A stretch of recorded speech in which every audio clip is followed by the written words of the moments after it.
वृत्त के अंदर में त्रिभुज बन जाए, उसको कहीं से खंडित करे, अंदर में उसका एक स्पर्श रेखा खींचा जाए, इस पर आधारित हम लोग आज सभी सवालों को हल करेंगे। बेसिक कंसेप्ट है, एग्जाम में पूछा हुआ सवाल है, यहाँ से हम लोग देखते हैं। एक वृत्त की परिधि को 2, 3, 4 के अनुपात में विभाजित किया जाता है। विभाजन बिंदु को जोड़ने पर प्राप्त त्रिभुज के चापखंड के कोण कितने कितने डिग्री के बनेंगे। पहली बात कि फिगर बनाने की जरूरत नहीं है, बल्कि ये 2:3:4 में काट दिया गया है।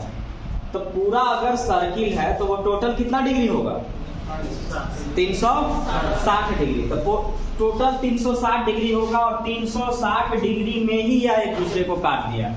तो टोटल यहाँ देखेंगे कि रेशियो कितना है, तो 4, 3, 7 और 2, 9। टोटल रेशियो 9 और टोटल 360 डिग्री।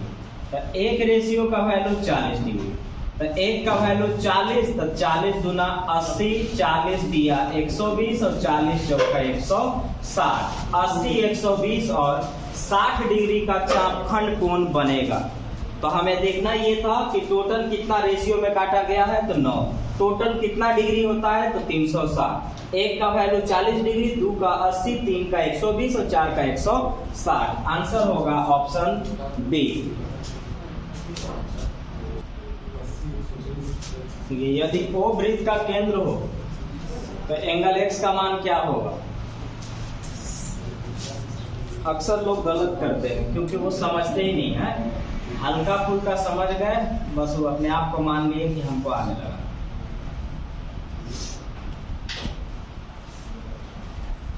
अगर ये 60 डिग्री है तो ये कितना होगा, 120 ई होगा कि ई 120 होगा, इधर वाला 120 होगा। यानी केंद्र पर बना कोण परिधि पर बने कोण का दुगना होगा। एक लाइन पे 180 डिग्री, तो एक लाइन पे 180 में 60 बन गया, बचा 120। अभी 120 है तो केंद्र इसको बोलते हैं, केंद्र पर बना कोण परिधि पर बने कोण का दुगना होगा। तो अगर ये 120 है तो ये बनेगा 240 और पूरे केंद्र पर 360 डिग्री का कोण बनता है। अब 360 डिग्री में 240 डिग्री बन चुका है, तो यहाँ बचेगा 120 डिग्री, तब मिलाकर के ये टोटल 360 डिग्री बनेगा, ऑप्शन ए। एक लाइन पर 180 डिग्री जिसमें ये 60 है तो ये 120 होगा। केंद्र पर बना कोण परिधि पर बने कोण का दुगना होता है, तो ये 240 होगा। अब पूरे केंद्र पर किसी भी केंद्र पर 360 डिग्री, तो 360 डिग्री में 240 बन गया, बचा 120, तभी ना 360 बनेगा। हमसे एंगल एक्स पूछा गया था, आंसर ए 120 डिग्री का कोण बनेगा। यदि ओ वृत्त का केंद्र हो, केंद्र होने के लिए नियम तो है कि बीच में ही होना चाहिए, लेकिन अगर फिगर में बीच में नजर ना भी आए तो आपको कोई उससे लेना देना नहीं है। आपको सिर्फ देखना यह है कि वह केंद्र है तो है।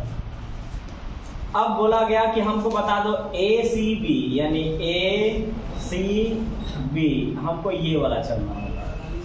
अब देखिएगा कि ये अगर मैं आधार मानूं और अगर इस फिगर को ऐसे घुमा दूं तो ये दोनों पहाड़ बन रहा है एक ही आधार पर। ध्यान देंगे BAC और BDC ये सब बन रहा है BC पर ही। तो नियम है कि एक ही आधार पर बना कोण क्या होता है, बराबर होता है। तो ये रहा आपका 42 डिग्री। अब अगर ये कि O है, केंद्र था, तो E क्या है, व्यास। ये क्या है, व्यास। व्यास मतलब डायमीटर। ये क्या है, व्यास। और व्यास के बारे में आपको पीछे भी क्लास में बताया जा चुका है कि अगर कोई चीज व्यास बना तो उसको आप अर्धवृत्त मानिए, अर्धवृत्त, ताकि आप उसको क्योंकि अगर मैं इधर मिटा दूं तो कोई फर्क ही नहीं पड़ेगा इस पर। अब आइए, अगर ये व्यास है तो व्यास का मतलब हुआ कि वह अर्धवृत्त होता है, और अर्धवृत्त में बना कोण समकोण होता है। तो यहाँ पर बनेगा पूरी 90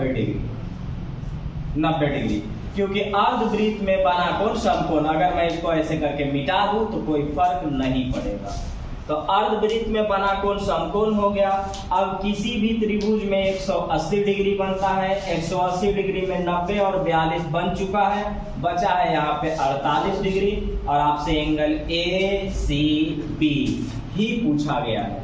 एंगल ACB बराबर 48 डिग्री।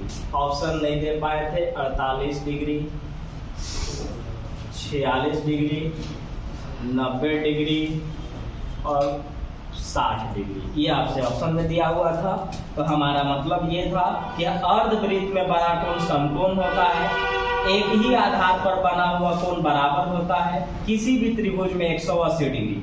तो 90 42 बन चुका, बचा 48, आंसर होगा ऑप्शन ए।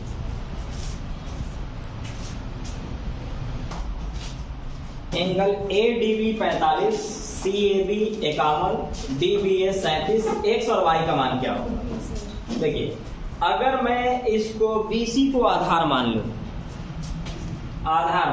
ये वाला, तो इस आधार पर यहां भी एंगल बना है और यहां भी, तो एक ही आधार पर बना हुआ कोण क्या होता है?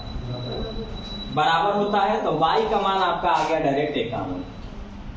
एक ही आधार पर बना हुआ कोण बराबर होता है, तो y आ गया। अब बताइए ये कौन सा चतुर्भुज है? चक्रीय चतुर्भुज। चक्रीय चतुर्भुज में आमने सामने का कोण क्या होता है? 180 होता है। सॉरी, चक्रीय चतुर्भुज में आमने सामने का कोण क्या होता है? तो आमने सामने के कोण का योग 180 डिग्री होता है। तो अगर आप इसको 51 लिखना चाहते हैं तो आप लिख लीजिएगा BAC, एंगल BAC बराबर एंगल BDC, एंगल BDC, ये आ गया 51 डिग्री एक ही आधार पर। अब आपको ये बात पहले से ही मालूम है कि एक ही आधार पर जो कोण बनता है वो बराबर बनता है। अब हम कह सकते हैं कि एंगल पूरा B और एंगल पूरा D 180 डिग्री बनेगा चक्रीय से। आपको एग्जाम में ऐसे नहीं करना है, हम समझाने के लिए कर रहे हैं, चक्रीय चतुर्भुज से। तो ये वाला y जो है वहां जा चुका है, कह सकते हैं आपके 45 प्लस 51, ये रहा angle D plus angle B चाहिए, तो इसमें है 37 प्लस x, ये सब मिला के कितना होना चाहिए? 180। इसको जोड़ेंगे तो प्लस होगा, उधर जाकर के माइनस हो जाएगा। तो जोड़ेंगे तो 7 और 1 8, 8 और 5 13, प्लस उधर जाएगा माइनस। x बराबर डायरेक्ट लिखिए 180 माइनस 13 के 30, 5 3 8 4 12 और 1 13, 133। 133 यहाँ से निकाल देंगे तो आएगा 47 डिग्री। तो आपका x का मान आया 51 डिग्री और y नहीं, x का मान आया आपका 47 डिग्री और y का मान आया आपका 51 डिग्री। अब सब इतना लिखे हम जरूर है, लेकिन ये सवाल ओरली बनेगा, ऐसे बनेगा। देखिए आपका फोकस तो डायरेक्ट होगा कि एक ही आधार पर बना कोण बराबर होता है, तो ये 51 होगा तो ये 51। ये चक्रीय चतुर्भुज है, आमने सामने के कोणों का योग 180 डिग्री होता है। तो 45 51 37 जैसे ही जोड़ेंगे आएगा 133। 133 में से 180 में से 133 घटाएंगे आएगा 47, 51 47, ऑप्शन ए। पेन लगाने की जरूरत नहीं है, और बहुत सारे सवाल ज्योमेट्री में आते हैं जिसमें पेन लगाने की कोई जरूरत है ही नहीं। Angle DCA 103 degree, angle angle CDA 103 degree, DCA 30 degree, x और y का मान क्या होगा? ऐसे सवाल में कोशिश करिएगा ना कि एक ही आधार पर कौन सा कोण बन रहा है उसको बराबर कर दिया जाए। तो ये गौर से देखेंगे ना तो आपका ये वाला एंगल ABCD, एंगल AD, आप पूरा भुजा अगर देखेंगे AD, तो AD जो है ना उस पर एंगल देखिएगा DCA और एंगल DBA, ये दोनों बन रहे हैं। तो एक ही आधार पर क्या होता है? एक ही आधार पर कोण क्या बनता है? बराबर बनता है। तो ये वाला आया आपका 30 डिग्री एक ही आधार पर। आधार क्या हमने मान लिया? AD को आधार मान लिया। अब अगर आप इसको लिखना चाहें कौन कौन बराबर है, तो आप लिखेंगे ACD, और आपका अगर A से ही उठाना चाहेंगे तो ABD। आपको ऐसे करना पड़ेगा, ये दोनों आपस में बराबर हो जाएंगे क्योंकि एक ही आधार पर बन रहा है। अब गौर से देखिए कि ये 30 डिग्री हो चुका है। ये कौन सा चतुर्भुज है? चक्रीय चतुर्भुज है। तो चक्रीय चतुर्भुज में आमने सामने के कोणों का योग 180 डिग्री होता है। तो हम कह सकते हैं कि angle B plus angle D बराबर 180 डिग्री। D पूरा 103 पता है, डी पूरा 103 पता है। बी के बारे में जब आएंगे तो x प्लस वाई था वो, तो x मालूम हो चुका है 30 प्लस वाई, अब 180 डिग्री। इनको जोड़ के उधर भेज देंगे तो y का मान 180 में से 133 निकालेंगे, कितना आएगा 47 डिग्री आएगा। 30 और 47 ओरली बनेगा, ध्यान देखिए। मेन खेल है बेस को पकड़ना, बेस पकड़ा गया तो एक ही आधार पर बना हुआ कोण बराबर, ये 30 डिग्री ये 30 डिग्री, चक्रीय चतुर्भुज है, आमने सामने के कोणों का योग 180 डिग्री होगा, तो ये 103 डिग्री और 30 डिग्री 133 डिग्री। 133 में कितना जोड़ें कि 180 डिग्री बन जाए, तो आप बोलेंगे कि 47 डिग्री जोड़ेंगे। आंसर आ जाएगा ऑप्शन ए। इसको देखने का फर्क है, दो तरीके से ये सवाल आपका बन जाएगा। एक बेसिक कोशिश करते हैं फर्क। यहां पर जो कोण बना हुआ होता है वह क्या होता है?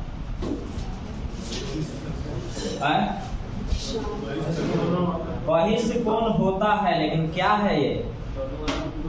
हाँ, दोनों अंतः कोणों के योग के बराबर होगा। अब देखिएगा, एक वर्ड बोला था कि ये पैरेलल होंगे, अगर हम इसके चक्कर में पड़ेंगे ना तो ये सवाल लेंदी हो जाएगा।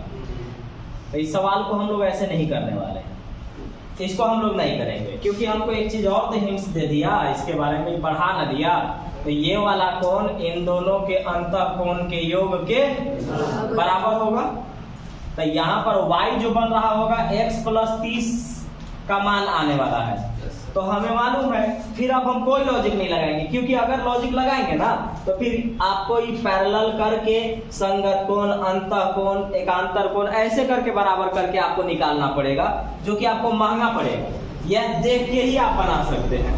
आपके पास 30 है, 30 में कितना जोड़ें कि यहाँ वाला आ जाए, तो ये कोई ना कोई चार में से कोई और एक ऑप्शन दिया हुआ है। अगर आप प्रैक्टिस में रहेंगे, ठीक से रहेंगे, तो आपको साफ दिखेगा कि पूरा ऑप्शन को गौर से एक बार जैसे ही देखिएगा, ऐसे तो स्कैन करने जैसा लगेगा, जब आप जानते होंगे तब।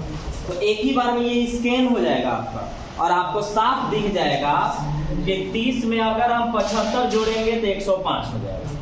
इसके अलावा कोई नहीं है, आंसर डी आएगा। अब हम चेक कर देते हैं एक तरफ से। 30 में यहाँ जो भी वैल्यू है वो ये वाला लाके देगा, मतलब x जो है यहाँ पे है, y ये है, x ये है, y ये है, x ये है, y ये है, x ये है, y ये है। ये तब होना है 30 जोड़ने पर यहाँ वाला वैल्यू के साथ रखेंगे तो ये वाला आना चाहिए। चलिए देखिए, 30 में 70 जोड़ेंगे तो 110 आ जाएगा, बोलिए नहीं आएगा। 30 में 80 जोड़ेंगे तो 160 आएगा, नहीं आएगा। 90 में 30 जोड़ेंगे तो 180 आएगा, 75 में 30 जोड़ेंगे तो 105 आ जाएगा, आ जाएगा। हो गया मेरा आंसर डायरेक्ट इसी के अनुसार। तो हम ऐसे लिख दिए कि एंगल x प्लस 30 डिग्री बराबर y डिग्री कहाँ से आया? बहिष्ठ कोण से, बहिष्ठ कोण से। अब हमने यहाँ पर क्या यूज कर लिया? ऑप्शन यूज कर लिया। यहाँ मैंने 75 दे दिया, ये 105 बन गया। ऑप्शन डी में चले गए हम लोग सीधा से। यही ठीक रहेगा, बाकी जरूरत नहीं है। ज्योमेट्री में क्या है ना कि मेन खेल है फिगर को समझना। जो फिगर दिया गया है उससे रिलेटेड कुछ बात आप जानते हैं कि नहीं, ये देखना। तो मैंने बोला था कि वृत्त पर अगर दो स्पर्श रेखा हो तो दोनों स्पर्श रेखा की लंबाई आपस में बराबर, ठीक है। अगर ये वाला केंद्र है, ये वाला क्या है? केंद्र है, तो ये केंद्र के वजह से ये क्या कहलाया? व्यास। और व्यास मैंने बोला कि व्यास बोला तो आप केवल अर्धवृत्त समझिएगा, और जैसे ही व्यास हुआ, अर्धवृत्त हुआ, तो अर्धवृत्त में बना कोण समकोण होता है। तो ये रहा मेरे पास 90 डिग्री। अब जब मैंने ये वाला पीछे पढ़ाया हूँ, लाइन में पढ़ाया था कि दो पैरेलल लाइन को देखिएगा, AB और CD पैरेलल, AB और CD दो पैरेलल लाइन को एक तिर्यक रेखा काटे तो यहाँ और यहाँ वाला कोण आपस में क्या से? एकांतर कोण। ठीक है, याद रखें। तो ये 30 है तो ये वाला 30 रहा। अब आप गौर से देखिएगा, ये वाला क्या है? केंद्र है, तो ई क्या है? त्रिज्या है। त्रिज्या और स्पर्श रेखा के बीच कितना डिग्री कोण? त्रिज्या और स्पर्श रेखा के बीच 90 डिग्री। तो ये 30 है तो ये क्या आया? 60 आया। अब अगर ये दोनों भुजा बराबर है, अभी जो मैंने बोला, तो ये दोनों कोण क्या होगा? बराबर होगा। तो ये 60 है तो ये क्या होगा? 60। अब 60 60 120, तो ये कितना बचा? 60, क्योंकि 180 ही पूरा लगा। अब यही इसमें सब कुछ था। अर्धवृत्त में बना कोण समकोण भी था, स्पर्श रेखा भी था, स्पर्श रेखा और त्रिज्या के बीच कितने डिग्री का कोण बनता है वो सब था इसमें। तो देखिए एक तरफ से, देखिए मैं आपको पहले ही बोल चुका हूँ, लिखूंगा नहीं, इसमें आपको सिर्फ समझना है। और दूसरा, कोई बोझ इसलिए नहीं बन जा रहा है क्योंकि आपका देखिए वीडियो बन जा रहा है। अगर आप कभी भी कंफ्यूजन होगा तो दूसरा बार जाना है और वीडियो को देख करके अच्छे से समझ जाना है। कोई भी चीज सीखने के लिए 2 बार काफी होता है। एक बार में अगर आप कमजोर स्टूडेंट हैं तो नहीं सीख पाए, तो दूसरा बार जब आप पढ़ेंगे तो एकदम सीख ही जाएंगे। तो एक बार यहाँ कर लिया और घरे जाकर के 2-3 बार वीडियो देख लिए, वो पूरा क्लियर हो ही जाएगा। अब एक बार फिर से समझिए, हर एक बात को केवल ध्यान रखना है। देखिए, जब 2 पैरेलल लाइन को एक ट्रांसवर्सल लाइन काटे, 2 समानांतर रेखा को एक तिर्यक रेखा काटे, तो यहाँ और यहाँ वाला कोण आपस में बराबर होगा एकांतर कोण से। ये 30 डिग्री है तो ये भी 30 डिग्री होगा। अब त्रिज्या और स्पर्श रेखा के बीच 90 डिग्री का कोण बनता है। तो त्रिज्या और स्पर्श रेखा के बीच 90 डिग्री में 30 डिग्री ये हो चुका है, तो ये 60 डिग्री हो गया है। अब इस अगर मैं चाहूं तो यहाँ भी कर सकता हूँ, बाकी और भी हम बना सकते हैं। जब वृत्त पर 2 स्पर्श रेखा हो तो दोनों स्पर्श रेखा की लंबाई बराबर। तो ये 2 स्पर्श रेखा जरूर हैं, लेकिन इस त्रिभुज के लिए अगर नाम दे दूं E, तो आपका BCE एक त्रिभुज है, उस त्रिभुज के लिए ये दोनों भुजा का काम कर रहे हैं। अब 2 भुजा जिसके बराबर उसके सामने का कोण बराबर, तो ये 60-60 डिग्री हो गया। किसी भी त्रिभुज में 180 डिग्री बनता है, 180 में 120 बन चुका है, बचा है 60 डिग्री। आंसर होगा 60 डिग्री, ऑप्शन डी।